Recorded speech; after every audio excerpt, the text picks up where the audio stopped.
ನೋಡಿ, ಮಾನ್ಯ ಸಿದ್ದರಾಮಯ್ಯ ಸಾಹೇಬ್ರನ್ನ ನಾನು ಕೆಲವೊಂದು ಸೈದ್ಧಾಂತಿಕ ವಿಚಾರಗಳು ಬಂದಾಗ ಅವರ ಕೆಲವು ನಿಲುವುಗಳನ್ನು ವಿರೋಧಿಸ್ತೀನಿ.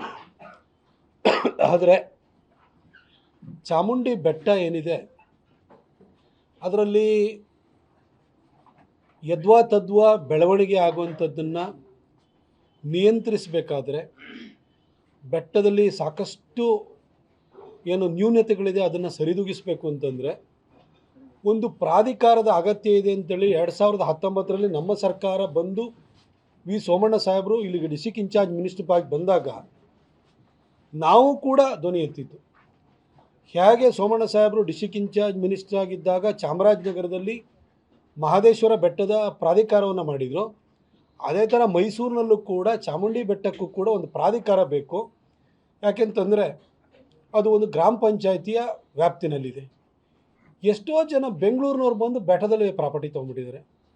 ಬೆಟ್ಟಕ್ಕೆ ಸೇರದೇ ಇದ್ದವರೆಲ್ಲರೂ ಸೇರಿ ಅಲ್ಲಿ ಹೋಗಿ ಅಂಗಡಿಗಳನ್ನ ಹಾಕ್ಕೊಂಡಿದ್ದಾರೆ. ಬೆಟ್ಟದಲ್ಲಿ ಹೆಚ್ಚು ಕಡಿಮೆ ನಾವೊಂದು 3 ಟ್ರಕ್ಕು ಬಿಯರ್ ಬಾಟ್ಲನ್ನು ತೆಗೆಸಿದವಾಗ ಆ ಬೆಟ್ಟನ ಕ್ಲೀನ್ ಮಾಡಲಿಕ್ಕೆ ಅಂತ ಹೋದಾಗ ಎಲ್ಲಿಂದಲ್ಲಿ ಅಂಗಡಿ ಮಳಿಗೆಗಳಿದ್ದು ಅವನ್ನೆಲ್ಲ ಒಂದೇ ಕಡೆಗೆ ಮಾಡಬೇಕು, ಪಾರ್ಕಿಂಗ್ ವ್ಯವಸ್ಥೆ ಸರಿಯಾಗಿ ಮಾಡಬೇಕು ಅಂತ ಹೇಳಿ ಅವತ್ತು ಸೋಮಣ್ಣವ್ರ ನೇತೃತ್ವದಲ್ಲಿ ಸಾಕಷ್ಟು ಅಭಿವೃದ್ಧಿ ಕಾರ್ಯಗಳನ್ನು ನಾವು ಮಾಡಿದ್ವು. ಆಮೇಲೆ ನೀವು ಬೆಟ್ಟ ಗೋಪುರದ ಎದುರು ಭಾಗ ನೋಡಿದರೆ ಒಂದು ಮಂಟಪ ಇದೆ. ಆ ಮಂಟಪದಿಂದ ನೀವು ಅದರೊಂದು ಕಾಂಪೌಂಡ್ ಥರ ಇದೆ. ಆ ಕಟ್ಟೆದ ನೀವು ಕೆಳಗಡೆ ನೋಡಿದ್ರೆ ತಿಪ್ಪೆ ಇದೆ. ಇದ್ರ ಪಕ್ಕದಲ್ಲೂ ಕೂಡ ಇನ್ನೊಂದು ತಿಪ್ಪೆ ಥರ ಇತ್ತು. ಅದನ್ನು ನಾವು ಕ್ಲೀನ್ ಮಾಡಿಸಿ ಎಲ್ಲ ರೆಡಿ ಮಾಡಿದ್ವು. ಬೆಟ್ಟಕ್ಕೊಂದು ಸುಸಜ್ಜಿತವಾದಂಥ ಪೊಲೀಸ್ ಸ್ಟೇಷನ್ ಬೇಕು. ಅದು KR ಸ್ಟೇಷನ್ನದು ವ್ಯಾಪ್ತಿಗೆ ಒಳಪಡ್ತಾ ಇದೆ. ಅಲ್ಲಿ ಸರಿಯಾದ ಸ್ಟೇಷನ್ ಇಲ್ಲ. ಆದರೆ ಬೆಟ್ಟಕ್ಕೆ ಲಕ್ಷಾಂತರ ಜನ ಬರ್ತಾರೆ ಆಷಾಢ ಶುಕ್ರವಾರ ಟೈಮಲ್ಲಿ. ಪ್ರತಿನಿತ್ಯನೂ ಕೂಡ ಕನಿಷ್ಠ ಅಂದ್ರೂ ಕೂಡ ಒಂದು 15,000 20,000 ಜನ ಬರ್ತಾರೆ. ಹಾಗಾಗಿ ಬೆಟ್ಟಕ್ಕೆ ಒಂದು ಸೂಕ್ತವಾದಂಥ ಒಂದು ಚಿಕ್ಕ ಹಾಸ್ಪಿಟಲ್ ಬೇಕು, ಪೊಲೀಸ್ ಸ್ಟೇಷನ್ ಬೇಕು. ಇವೆಲ್ಲ ಆಗಬೇಕು ಅಂತಂದರೆ ಬೆಟ್ಟಕ್ಕೊಂದು ಪ್ರಾಧಿಕಾರ ಬೇಕು ಅಂತ ಹೇಳಿ ನಾವೇ ಆವಾಗ ಸರ್ಕಾರವನ್ನು ಆವಾಗ ಯಡಿಯೂರಪ್ಪ ಸಾಹೇಬ್ರ ಸರ್ಕಾರವನ್ನು ಕೂಡ ಒತ್ತಾಯ ಮಾಡಿದ್ದು. ಸೋಮಣ್ಣ ಸಾಹೇಬ್ರಿಗೂ ಕೂಡ ಅದರ ಬಗ್ಗೆ ಒಂದು ಕಾಳಜಿ ಇತ್ತು. ತದನಂತರ ಬಸವರಾಜ ಬೊಮ್ಮಾಯಿ ಸಾಹೇಬರು ಬಂದಾಗಲೂ ಕೂಡ ಹೇಳಿದ್ರು ಇದು ಪ್ರಾಧಿಕಾರ ಬೇಕು. ಬೆಟ್ಟಕ್ಕೆ ಸರ್ಕಾರದ 5 ರೂಪಾಯಿ ದುಡ್ಡು ಬೇಡ, ಹುಂಡಿನಲ್ಲೇ ಸಾಕಷ್ಟು ಹಣ ಇದೆ, ಭಕ್ತಾದಿಗಳು ಕೊಟ್ಟಿರುವಂಥ ಹಣ ಅಲ್ಲಿ ಹುಂಡಿನಲ್ಲಿದೆ, ಅದನ್ನು ನಾವು ಸದುಪಯೋಗ ಪಡಿಸ್ಕೊಳ್ಬೇಕು. ಅದಕ್ಕೆ ಅಲ್ಲಿ ಡೆವಲಪ್ಮೆಂಟ್ಗಳಾಗಿ ಭಕ್ತರಿಗೆ ಅಲ್ಲಿಗೆ ಫೆಸಿಲಿಟಿ ಕ್ರಿಯೇಟ್ ಮಾಡಬೇಕು. ಬೆಟ್ಟದಲ್ಲಿ ನಿಮಗೆ ತುಂಬ ಜನ ಹ್ಯಾಂಡಿಕ್ಯಾಪ್ಸ್ ಬರ್ತಾರೆ, ಏಜ್ ಆಗಿರುವಂಥವ್ರು ಬರ್ತಾರೆ, ವಯೋವೃದ್ಧ ತಂದೆ ತಾಯಿಯರ ಜೊತೆಗೆ ಎಷ್ಟೋ ಜನಕ್ಕೆ ಪೇಷಂಟ್ಸ್ಗಳು ಅಂತ ಇರ್ತಾರೆ. ತಾಯಿ ನೋಡಬೇಕು, ದರ್ಶನ ಪಡಿಬೇಕು ಅಂತ ಇರುತ್ತೆ. ಅವರಿಗೆಲ್ಲ ಅವಕಾಶಗಳನ್ನು ಮಾಡಿಕೊಡ್ಬೇಕು ಅಂತ ಹೇಳಿ ನಾವು ಕೂಡ ಅಲ್ಲಿ ಒಂದು ಫೆಸಿಲಿಟಿ ಕ್ರಿಯೇಟ್ ಮಾಡೋದಕ್ಕೋಸ್ಕರ ನಾನು ವೈಯಕ್ತಿಕವಾಗಿ ಪ್ರಸಾದ್ ಸ್ಕೀಮ್ನಲ್ಲಿ 45.61 ಕೋಟಿ ರೂಪಾಯಿ ತೊಗೊಂಬಂದಿದ್ದೀನಿ. ಬೆಟ್ಟದ ಅಭಿವೃದ್ಧಿಗೋಸ್ಕರ ತಂದಿರುವಂಥದ್ದು. ಅದರದ್ದು ಭೂಮಿ ಪೂಜೆನೂ ಕೂಡ ಮೋದಿಜಿಯವ್ರ ಹತ್ರ ಮಾಡಿಸಿದ್ದೀನಿ. ಮೋದಿಜಿಯವರಿಗೆ ಸ್ವತಃ ಆ ಪ್ರಸಾದ್ ಸ್ಕೀಮ್ ದುಡ್ಡು ರಿಲೀಸ್ ಆಗೋಕ್ಕಿಂತ ಮೊದಲು ನೀವು ಬೆಟ್ಟಕ್ಕೆ ಮೈಸೂರಿಗೆ 7-8 ಸಾರಿ ಬಂದಿದ್ದೀರಿ, ಆದರೆ ಬೆಟ್ಟನ ವಿಸಿಟ್ ಮಾಡಿಲ್ಲ. ನೀವು ಬೆಟ್ಟಕ್ಕೆ ಬರಬೇಕು ಅಂತೇಳಿ ರಾತ್ರಿ ಕರ್ಕೊಂಡು ಹೋಗಿದ್ದೀವಿ. ಇದು ನಮ್ಮ ಇಂಟರ್ನ್ಯಾಷನಲ್ ಡೇ ಆಫ್ ಯೋಗಕ್ಕೆ, ವಿಶ್ವ ಯೋಗ ದಿನಕ್ಕೆ ಬಂದಾಗ ಹಿಂದಿನ ದಿನ ರಾತ್ರಿ ಕರ್ಕೊಂಡೋಗಿ ತಾಯಿಯ ದರ್ಶನ ಮಾಡಿಸ್ತು. ಆನಂತರ 45.5 ಕೋಟಿ ರೂಪಾಯಿ ದುಡ್ಡನ್ನು ರಿಲೀಸ್ ಮಾಡಿಸ್ಕೊಟ್ರು ಮೋದಿಜಿಯವರು. ಅಭಿವೃದ್ಧಿ ಆಗಬೇಕು ಅಂತ ನಮ್ಮ ಉದ್ದೇಶದಿಂದಲೇ ಮಾಡಿದ್ವು. ಆಮೇಲೆ ತಾಯಿ ಚಾಮುಂಡಿಗೆ ಇಡೀ ಮೈಸೂರು ಜಿಲ್ಲೆನಲ್ಲಿ ಇರುವಂತಹ ಚಿಕ್ಕ ಪುಟ್ಟ ಏನು ನಿರ್ಲಕ್ಷ್ಯಕ್ಕೊಳಗಾಗಿರುವಂಥ ದೇವಸ್ಥಾನಗಳಿವೆ, ಅವುಗಳನ್ನೆಲ್ಲ ಅಭಿವೃದ್ಧಿ ಮಾಡುವಂಥ ಶಕ್ತಿ ತಾಯಿ ಚಾಮುಂಡಿಗಿದೆ. ಯಾಕೆಂತಂದರೆ ತಾಯಿ ಚಾಮುಂಡಿಯ ಹುಂಡಿನಲ್ಲಿ ಬಂದಿರುವಂಥ ಹಣ ಏನಿದೆ ಸುಮಾರು 130 ಕೋಟಿಗಿಂತ ಜಾಸ್ತಿ ಇದೆ.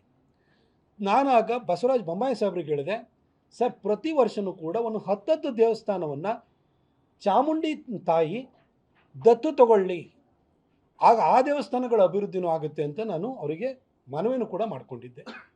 ಆಗ ನಮ್ಮ ಸರ್ಕಾರ ಪ್ರಾಧಿಕಾರವನ್ನು ಮಾಡಲಿಲ್ಲ. ಸಿದ್ದರಾಮಯ್ಯ ಸಾಹೇಬರು ಆ ಪ್ರಾಧಿಕಾರವನ್ನು ಮಾಡಿದ್ದಾರೆ. ಖಂಡಿತ ಇದು ಒಳ್ಳೆಯ ಕೆಲಸ, ಇದರಲ್ಲಿ ಏನು ತಪ್ಪಿದೆ? ನನಗಂತೂ ಈ ಆಸ್ತಿ ಹೊಡೆದಾಟ ಅಂಥದ್ರ ಬಗ್ಗೆ ನಾನು ಅದ್ರ ಬಗ್ಗೆ ನನಗೆ ಆ ವಿಷಯದ ಬಗ್ಗೆ ಕಾಮೆಂಟ್ ಮಾಡೋಕ್ಕೆ ಹೋಗಲ್ಲ. ಆದರೆ ದೇವರು ಭಕ್ತರಿಗೆ ಸೇರಬೇಕಾಗಿತ್ತು. ಭಕ್ತರಿಗೆ ಅವರ ಅನುಕೂಲಗಳನ್ನು, ಸೌಲಭ್ಯಗಳನ್ನು ಕಲ್ಪಿಸಿಕೊಡಬೇಕಾದದ್ದು ಸರ್ಕಾರದ ಕರ್ತವ್ಯ ಆಗಿರುತ್ತದೆ. ಹಾಗಾಗಿ ಬೆಟ್ಟದಲ್ಲಿ ಅನಧಿಕೃತ ಕಟ್ಟಡಗಳು ಬರಬಾರದು, ಬೆಟ್ಟದಲ್ಲಿ ಕುಡಿಯುವ ನೀರು ಹೋಗಬೇಕು. ಇವತ್ತವರೆಗೂ ಅಮೃತ ಯೋಜನೆಯಲ್ಲಿ ಕುಡಿಯೋ ನೀರು ತೊಗೊಂಬಂದಿದ್ದೀನಿ. ನಾನೇ ಸ್ವತಃ ತೊಗೊಂಬಂದು ಪೈಪ್ಲೈನು ಕೂಡ ಹಾಕಿದ್ದೀವಿ. ಅದು ಇವತ್ತು ಹೇಳೋಕ್ಕೆ ಹೋದರೆ ಸುಮ್ಮನೆ ಕಾಂಟ್ರವರ್ಸಿ ಆಗುತ್ತೆ. ಆದರೆ ಪೈಪ್ಲೈನ್ ಎಲ್ಲಿ ತಡೆದು ನಿಂತಿದೆ ಅಂತ ನೀವೇ ಹೋಗಿ ಹುಡುಕಿ. ಪ್ರತಾಪ್ ಸಿಂಹ ಏನೋ ಹೇಳ್ಬಿಟ್ಟು ಅವ್ರ ವಿರುದ್ಧ ಬಾಣ ಬಿಟ್ಟ ಬಿಲ್ ಎತ್ತಿದೆಯಾ? ಬೇಡ. ನೀವು ಹೋಗಿ ಬೆಟ್ಟದಲ್ಲಿ ಕುಡಿಯೋ ನೀರಿನ ಸಮಸ್ಯೆ ಏನಿದೆ, ಆ ಸಮಸ್ಯೆಗೆ ಮೂಲ ಕಾರಣ ಏನಿದೆ, ದಯವಿಟ್ಟು ಹೋಗಿ. ಕಾಂಟ್ರವರ್ಸಿ ಆಚೆಗೆ ಬೆಟ್ಟದಲ್ಲಿ ಸಾವಿರಾರು ಜನ ಬದುಕ್ತಾ ಇದ್ದಾರೆ. ಅವ್ರಿಗೆ ಏನು ತೊಂದರೆಗಳಿದೆ, ನಾವೇನೇನು ಫೆಸಿಲಿಟಿ ತರಲಿಕ್ಕೆ ಪ್ರಯತ್ನ ಮಾಡಿ ಅದ್ರಲ್ಲಿ ಏನೇನು ಅಡಚಣೆ ಆಗಿದೆ ಅದನ್ನು ತಿಳ್ಕೊಳ್ಳಿ. ದೇವಿ ಕೆರೆ ಮೇಲೆ ನಮಾಜ್ ಮಾಡೋಂತಿದ್ರು, ಅದನ್ನು ನಿಲ್ಲಿಸಿದವು ನಾನು. ಅವತ್ತು ಅಲ್ಲಿ ಚಾಮುಂಡಿ ಬೆಟ್ಟದಲ್ಲಿ 12 ಮುಸಲ್ಮಾನರ ಶಾಪ್ಗಳಿತ್ತು. ನಮ್ಮ ಹಿಂದೂಗಳಿರುವಂಥದ್ದು ಹಿಂದೂ ದೇವಸ್ಥಾನ, ಭಕ್ತಿ ಭಾವದಿಂದ ನಾವು ಹೋಗ್ತೀವಿ. ಅಲ್ಲಿ ಇವ್ರು ಯಾಕೆ ಅಂಗಡಿಗಳನ್ನ ಇಟ್ಕೊಳ್ಬೇಕು? ಅಲ್ಲಿ ಮುಜರಾಯಿ ಕಾನೂನಿನ ಕೂಡ ಅದಕ್ಕೆ ಅವಕಾಶ ಇಲ್ಲ ಅಂತ ಹೇಳ್ಬಿಟ್ಟು ಆ ಶಾಪ್ಗಳನ್ನು ಕೂಡ ತೆಗೆಸ್ತೆ. ಆಮೇಲೆ ತಾಯಿ ಚಾಮುಂಡಿಗೆ ಅವಮಾನ ಮಾಡುವಂಥ ಒಂದು ಅನಿಷ್ಟ ಪದ್ಧತಿ ಪ್ರಾರಂಭ ಆಗಿತ್ತು. ಮಹಿಷಾ ದಸರಾ ಅವತ್ತೂ ಕೂಡ ಧ್ವನಿ ಎತ್ತಿ ಆ ಮಹಿಷಾ ದಸರಾನ ತಡೆಯೋ ಕೆಲಸವನ್ನು ಮಾಡಿದೆ. ಅವತ್ತೆಲ್ಲ ತಾಯಿ ಚಾಮುಂಡಿಗೆ ಅನ್ಯಾಯ, ಅದು ಅವಮಾನ ಆಗ್ತಿದ್ದಾಗ ಯಾರೂ ಮಾತಾಡೋರು ಇರಲಿಲ್ಲ. ಇವತ್ತು ಬೇರೆ ಬೇರೆ ವಿಷಯಕ್ಕೆ ಕಾಂಟ್ರವರ್ಸಿ ಮಾಡ್ತಿದ್ದಾರೆ. ಆದರೆ ತಾಯಿ ಚಾಮುಂಡಿ ಬೆಟ್ಟದ ಆಮೂಲಾಗ್ರ ಅಭಿವೃದ್ಧಿಯ ಸಲುವಾಗಿ ಭಕ್ತರಿಗೆ, ವಯೋವೃದ್ಧರಿಗೆ, ರೋಗಿಗಳಿಗೆ ಅಥವಾ ವಿಕಲಚೇತನರಿಗೆ ಅಲ್ಲಿ ಬರುವಂಥವರಿಗೆ ಫೆಸಿಲಿಟಿನ ಸೌಲಭ್ಯಗಳನ್ನು ಕಲ್ಪಿಸಿಕೊಡೋ ದೃಷ್ಟಿಯಿಂದ ಪ್ರಾಧಿಕಾರದ ನಿರ್ಮಾಣ ಅತ್ಯಗತ್ಯವಾಗಿತ್ತು. ಸಿದ್ದರಾಮಯ್ಯ ಸಾಹೇಬರು ಅದನ್ನು ಮಾಡಿದ್ದಾರೆ. ಖಂಡಿತ ನಾನು ಅದ್ರ ಬಗ್ಗೆ ಯಾವುದೇ ಅಬದ್ಧದ ಅಥವಾ ಅಪಸ್ವರದ ಮಾತಾಡಲಿಕ್ಕೆ ಇಷ್ಟಪಡೋಲ್ಲ. ಅವ್ರು ಒಳ್ಳೆ ಕೆಲಸನೇ ಮಾಡಿದ್ದಾರೆ.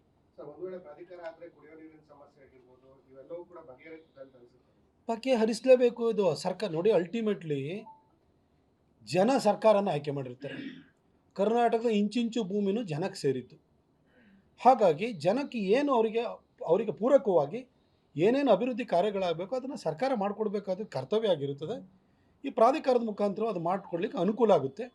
ಬೆಟ್ಟದಲ್ಲಿ ನಿಮಗೆ ರಥನ ಎಳಿಬೇಕಾದ್ರೆ ಅದನ್ನು ಇದಕ್ಕೆ ಮೂರ್ತಿನ ಅಂದರೆ ನಮ್ಮ ವಿಗ್ರಹ ಏನಿದೆ ಅದನ್ನು ತೇರ ಮೇಲೆ ಕೂರಿಸೋದಿತ್ತಲ್ಲ, ಅದರದ್ದು ಏನೋದ್ರದ್ದು ಒಂದು ಕ್ರೈನ್ ಬರುತ್ತದೆ ಒಂದು, ಅದನ್ನು ಮೇಲ್ಗಡೆ ಕೂರಿಸ್ಲಿಕ್ಕೆ ಅಂತೇಳಿ ಹೇಳ್ಬಿಟ್ಟು ಆ ಲಿಫ್ಟ್ ಏನಿದೆ, ಆ ಲಿಫ್ಟ್ ಹಾಳಾಗಿತ್ತು.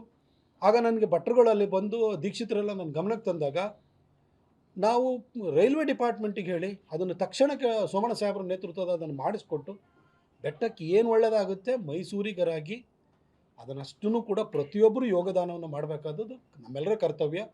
ಬೆಟ್ಟದಲ್ಲಿ ಹಿಂದೆ ಯಾರೋ ನನಗೆ ಗೊತ್ತಿಲ್ಲ, ಅವರು ಅಲ್ಲಿ ಅನ್ನದಾಸೋಹನ ಸ್ಟಾರ್ಟ್ ಮಾಡಿದರು. ಅಂದರೆ ಹಬ್ಬದ ಟೈಮ್ ಒಳಗಡೆ ಎಲ್ಲರಿಗೂ ಕೂಡ ಅನ್ನದಾಸೋಹನ ಶುರು ಮಾಡಿದ್ದು. ಒಳ್ಳೊಳ್ಳೆ ಕೆಲಸಗಳಾಗಿದ್ದಾವೆ. ಮುಂದೆನೂ ಕೂಡ ಬೆಟ್ಟದ ಅಭಿವೃದ್ಧಿ ದೃಷ್ಟಿಯಿಂದ ಒಳ್ಳೆ ಕೆಲಸಗಳಾಗಬೇಕು. ಭಾಳ ಜನ ಕೂತ್ಕೊಂಡು ಏನೋ ಬೆಟ್ಟ ಹಾಳಾಗ್ಬಿಡುತ್ತೆ, ಇನ್ನೊಂದಾಗುತ್ತೆ, ಸುಮ್ಮನೆ ಎಲ್ಲ ಹೇಳ್ತಾರೆ ಅಷ್ಟೇ. ಇವತ್ತು ತಿರುಪತಿ ಬೆಟ್ಟಕ್ಕೆ ಹೋದರೆ ಎಷ್ಟು ಲಕ್ಷಾಂತರ ಜನ ಬರ್ತಾರೆ. ಅವ್ರಿಗೆಲ್ಲ ಏನು ಸೌಲಭ್ಯಗಳನ್ನು ಕಲ್ಪಿಸಿಲ್ವಾ? ಯಾರಿಗೊಂದು ಟಾಯ್ಲೆಟ್ ಇರ್ಬೋದು, ಅಥವಾ ಅಲ್ಲೇನೋ ಒಂದು ವಿಶ್ರಾಂತಿ ತೆಗೆದುಕೊಳ್ಳೋದಕ್ಕೆ ಒಂದು ವಿಶ್ರಾಂತಿ ಕೊಠಡಿಗಳಿರ್ಬೋದು. ಬಂದವರಿಗೆ ಒಂದು ಹಿಡಿಯ ಅನ್ನ ಹಾಕಿ ಆದರೂ ಕಳಿಸ್ಬೇಕಲ್ವ? ಅದಕ್ಕೊಂದು ಸೂಕ್ತವಾದಂಥ ವ್ಯವಸ್ಥೆ ಇವೆಲ್ಲವೂ ಬೇಕಾಗೇ ಆಗುತ್ತೆ ಬೆಟ್ಟಕ್ಕೆ. ಇದನ್ನು ಈ ಪ್ರಾಧಿಕಾರದ ಮುಖಾಂತರವಾಗಿ ಮಾಡಿಕೊಳ್ಳಿಕ್ಕೆ